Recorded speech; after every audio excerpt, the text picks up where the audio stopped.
Hello guys, in this video I'm going to show you how to create a presentation from your document on the Canva application.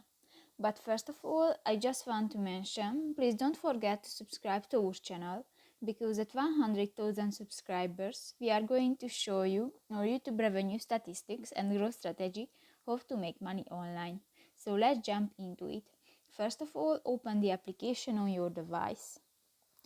Open a document and tap to the convert button at the upper right corner of the screen,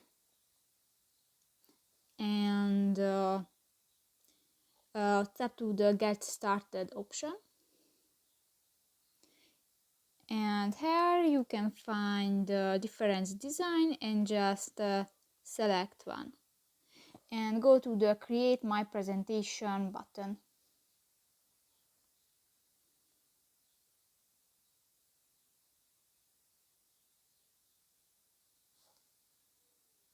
And done. So that's pretty much it for this video, guys. See you in the next one. Bye bye.